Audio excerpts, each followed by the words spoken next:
The news day continues here on One News Now. I'm Riza Diaz.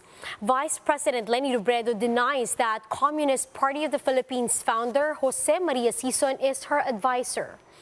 Robredo clarifies that she has never spoken to Sison regarding her campaign. This comes after presidential candidate and Senator Ping Lacson shared an article on Twitter stating that Robredo is getting advice from Sison. The vice president also noted that she will never have links to individuals or groups who use violence to further their interest.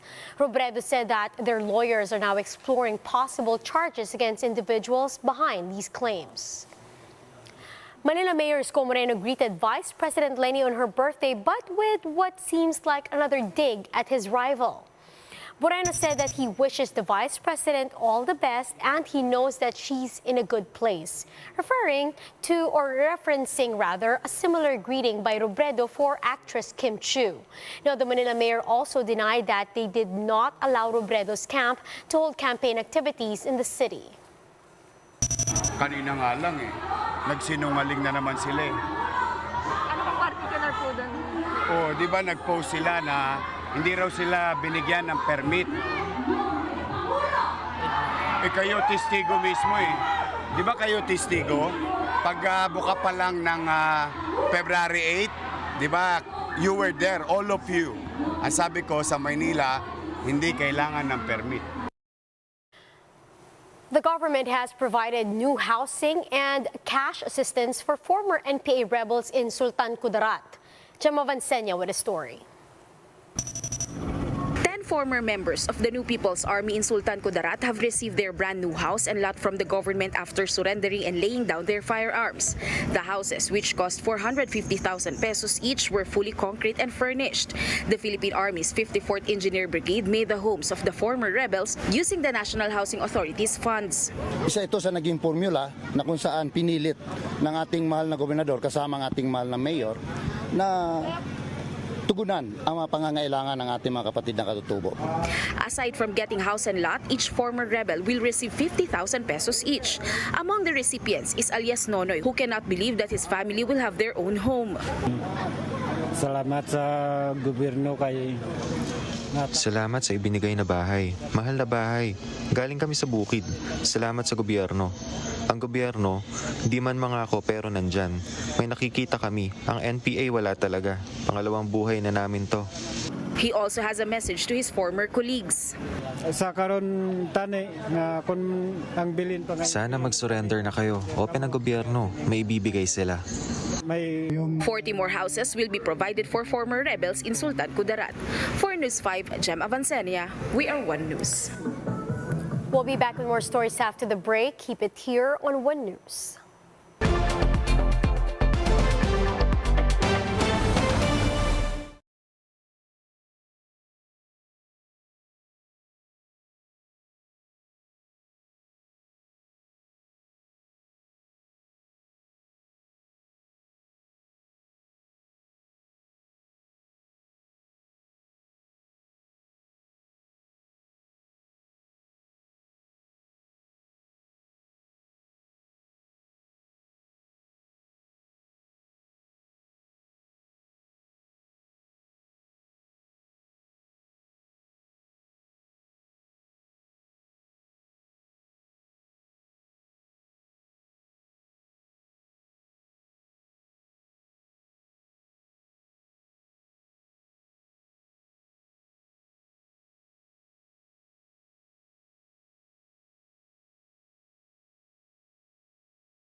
You're still watching One News Now. I'm Riza Diaz.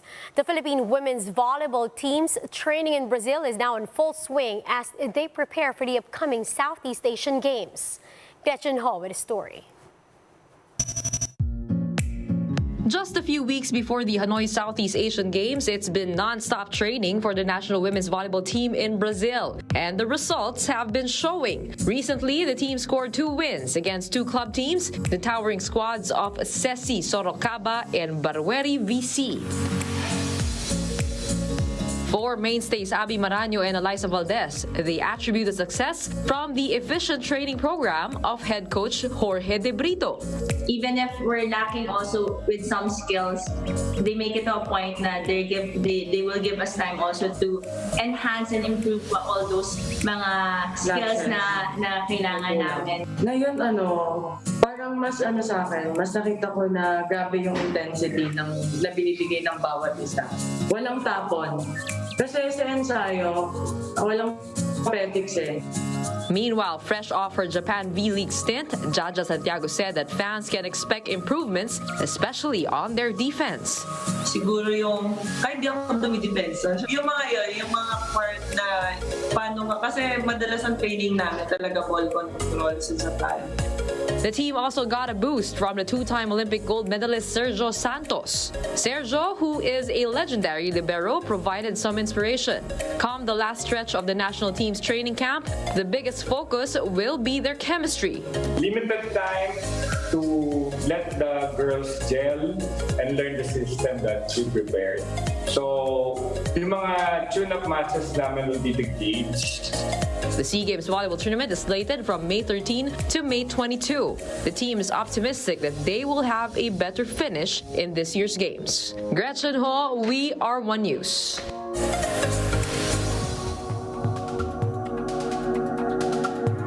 Hong Kong is now slowly reopening as their recent outbreak wanes. More details in this Bloomberg Quick Take.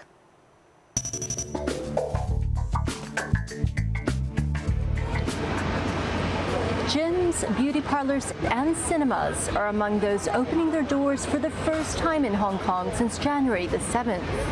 It's a first phase of relaxing the city's strict social distancing measures. Restaurants can now also host diners until 10 p.m. instead of 6 p.m. Groups will be limited to 4 people, up from 2. And theme parks like Disneyland can welcome visitors once again. It's a relief, although it's like an in-between situation. At least people can go back to the gyms and get to meet friends again a little bit. I mean, in a group, not just 1 or 2 parties. It's been very difficult, I think, emotionally, aside from being physically sort of restrained. The reopenings come with conditions. Many of the venues will have to operate at no more than 50% capacity. And everyone still has to wear masks except when eating or drinking, receiving salon facial treatments, or taking part in religious rituals. Public beaches and swimming pools remain closed. Bars and pubs do too. Now, these rules may be eased over the next few months if cases continue to fall. In essence, it's a good step forward, and let's see if we can get back to a total normal routine for everyone in Hong Kong. As for the gym goers I spoke to today, the overriding feeling was that of excitement. And some told me they're already sore.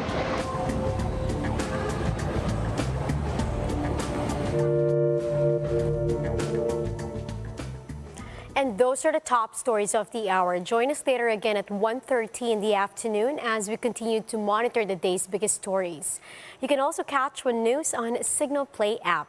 Register for a free account now at www.signalplay.com and stream One News live anytime, anywhere.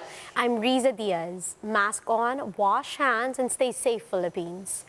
We are One News.